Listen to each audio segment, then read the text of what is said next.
big news on Ebola. You tell Kit Daniels, it refreshes late on my computer for some reason. If that article's out, red link it. Please bring it to me as soon as it's done. We don't have this news ready yet for folks. But look at this Paul Watson article. Agri-terrorism, feds shut down seed library in Pennsylvania. Now that Monsanto has completely taken over the FDA board, they have shut it down. They're going into private seed banks that have heirloom seeds and shutting them down because Big Agra has done things like gone out and bought up all the heirloom seeds so they can destroy them. And then they go out and claim that, oh, now you don't own this. It's patented, even though you purchased it and own it. It's like saying, you know, they patented a Volkswagen from 1970 or 1977 or whatever, Super Beetle, whatever it is. And so you own one so they can take it. This is just turning into total Twilight Zone. Again, just ask Kit. Just let me know. Has that gone up yet? Because that's all I want to know. It's up. It's up. Just print it for me because whatever this computer does, it does not refresh like the other computers in the office. I need it. I want to print it off, red link it. I'll tell folks what it is after we take calls here. Let's go to Paul in California. Thanks for holding. Go ahead. You're on the air. Yeah, I'm in California, and I just like to say that I think that a lot of what's going on is to entertain us and get us off of the cure. They are putting crisis after crisis, and we need to concentrate on getting rid of our leadership. And the easiest way to do that, I believe, is the Occupy stuff. If the people of the United States really knew what the Fed and Wall Street was doing, our problem would be solved. I think they put a lot of effort against the Occupy movement, and impeachment would happen easily if that was followed through on.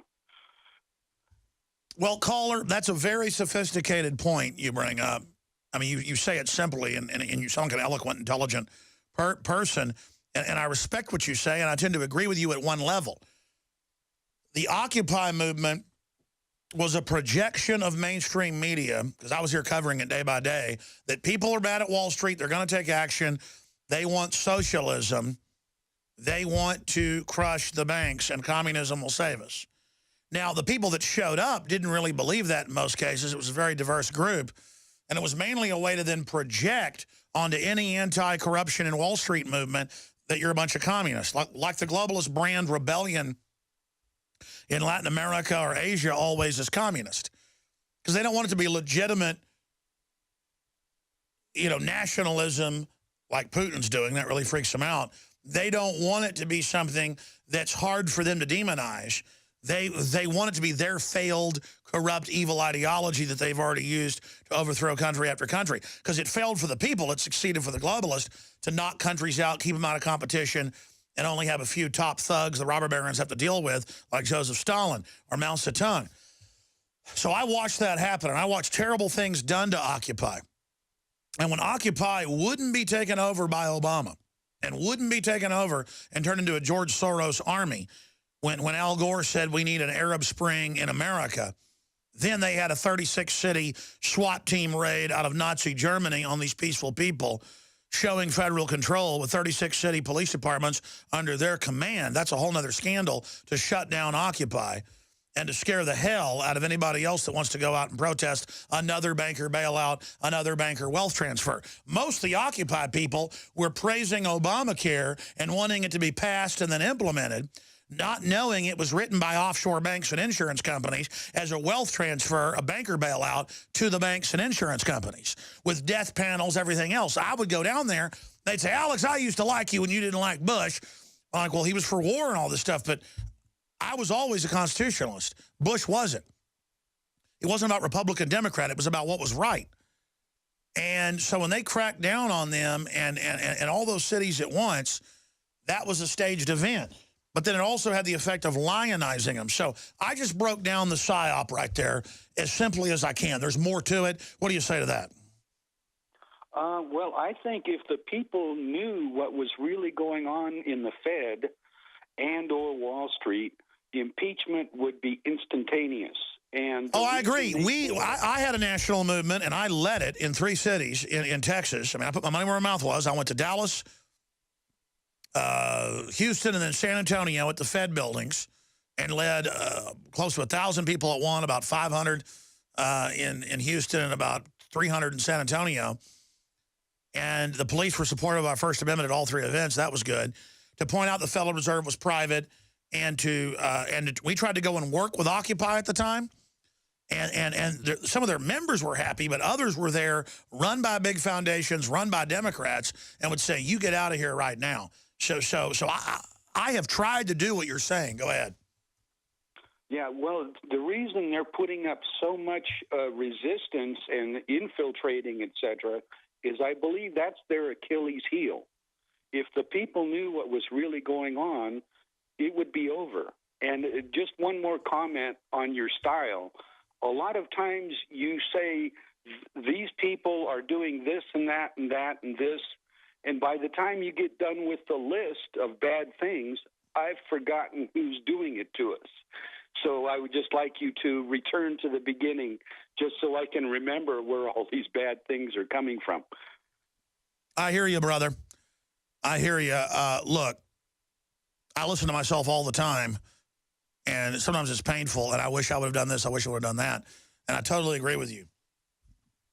It is a corporate technocracy of interlocking corporate anti-free market boards who pose as free market capitalists, preying on innovation, preying on science, using government to shut down their competition, exempting themselves from taxes. It's a breakaway government, a breakaway culture. It's a new form of tyranny. Kind of like the British monarchy would manage, through their minions, a far-flung empire. That's kind of what these globalists are, but it's hard to ever pin them down because it's all done through plausible deniability. And they've all written books bragging about this. Zbigniew Brzezinski, Henry Kissinger, Rothkopf, all of them. I mean, Newt Gingrich wrote the foreword to Alvin and Heidi Toffler's book. I forget which one. I read it years ago, saying we're going to have brain chips and world government. This was like 25 years ago. So, I mean, I know who Newt Gingrich is. He wants us to have brain chips to buy and sell. And that's conservative? I mean, it's just, give me a break. It's just, I just know too much. It's like the Gnarls Barkley song. Was I crazy? No, I just knew too much. Thank you, Paul. Good points. Good caller. Jared in Arizona, you're on the air. Go ahead. Hey, Alex. Go ahead, brother. So basically, I've been looking over some mainstream news articles, like NBCnews.com, regarding the border crisis, and it's almost like they talk about how it's being facilitated almost. So you've hit on something here, and I'm going to hold you over because I didn't look at the clock. They will come out and say, isn't it ridiculous Ron Paul says give people freedom? Because you're smart, so that doesn't make sense. That's meant to make the average person go, he wants to give me the cure to cancer. Or, he says 2 + 2 = 4. It's all just about ridicule. And then, they mainline it. Like, can you believe the Tea Party doesn't want totally open borders and disease to come across and to give everybody free stuff and let them vote? Can you believe how racist they are? Because it's just meant to target people that just go off peer pressure. And they go, yeah. Can you believe how bad they are? They don't want to snort Ebola. Callers have been holding so long because they got stuck behind the guests that came on. And I'm going to go through who's on the board now and then get into the top story. That's red linked on Infowars.com. And we have to put this headline out because it's true. It could have happened. In fact, it becomes a probability if the outbreak continues. Ebola may have already crossed border, CBP report shows. And we probably want to change that headline to Border Patrol report or secret government report. People don't know what that particular high-level board is in ICE. Feds likely shipping illegals from Ebola-struck countries across U.S. at taxpayer expense. Well, no, there's no doubt they're shipping them. We're moving so fast here. Kit's doing a great job. It's just that I'm looking at this. There's no doubt from the report they're shipping people all over the country from Ebola-stricken countries. The question is, do they have it? There is no doubt that the feds are allowing in people from Ebola-stricken countries is the headline. Kit Daniels, Infowars.com. And now they're shipping people with Ebola to hospitals that have people in them. I mean, they can't even control strep in hospitals or TB, much less Ebola. This is cuckoo. I have another report from pigs to monkeys. Ebola goes airborne. I'm going to cover that in the next segment after calls, after we get to calls in the next segment, too. Jared in Arizona, go ahead and make your point. Basically, there's over 169 articles regarding the border crisis. And one of them really supports your claims. It's called, the headline is really interesting, How American-Grown Gangs Are Fueling Border Crisis. So I'm clicking on the article right now, and basically there's this quote, like you say, total bombshell quote by a Border Patrol officer. He put it really quite eloquently when he said, "All hail New World Order, poop." Yes. Very interesting, very interesting. Democratic seminar caller calling into the show. Thank you so much. Use the old CIA line from 1963. Call me a conspiracy theorist. Let's talk to Alex in FEMA Region 5. You're on the air. Hey, Alex. How's it going? Good, brother. Go ahead. I called in the other day when you had Dr. Group on about traditional Chinese medicine. I just have 2 points. Sure. Or 2 talking points I'd like to make before. First point is I was wondering, do you take any, like, medicinal mushrooms? Go ahead. Medicinal mushrooms are said to be, like, really good for the DNA and the immune system, like chaga mushroom. It's really good for the DNA. No, we have I mean, absolutely. I don't know why when I agree, I always say no. Yes, you're right. We have one of those mushrooms infused into one of the Wake Up America coffees to put a plug in. So absolutely, I mean, you're allowed to say those mushrooms boost immunity and cell function. Go ahead. And also, the second point is it's kind of a request. I was wondering if you could get Dr. Jerry Allen Johnson on your show sometime. I would really love to hear that because he's like the only person you could go to in the West if you want to learn about traditional Chinese medicine. He studied with like countless masters in China. He's a Taoist priest. I think he's the head abbot in the West. And just anything about like esoteric mysticism, anything related to that, he can like give you like a good detailed explanation on that. Sounds like an interesting person. What's his name again? Dr. Jerry Allen Johnson. His website is taoistmagic.com. All right, I'll have to look into that. I appreciate your call. Let's go ahead and talk to Steve in Virginia. Steve, you're on the air. Thanks for holding. Yes, thanks a lot. We're long-time listeners. We heard a lady, Vicki Davis, the other day. She was talking on another GCN show about this thing with the border as far as children purposely down south being vaccinated, and then they come across and residual, I guess the residual effects of that can then spread to other people, I guess. Oh, yeah. I mean, you probably heard of a virologist or somebody. I don't know who that lady is, but a lot of the outbreaks are admitted to be from vaccines that actually make people sick and actually give them the whooping cough or whatever it is. It's just incredible. That's what's so scary about vaccines is one almost killed my dad's brother, who's still alive. When he got a tetanus shot, almost killed him. My grandmother says she got polio a week after she took the vaccine.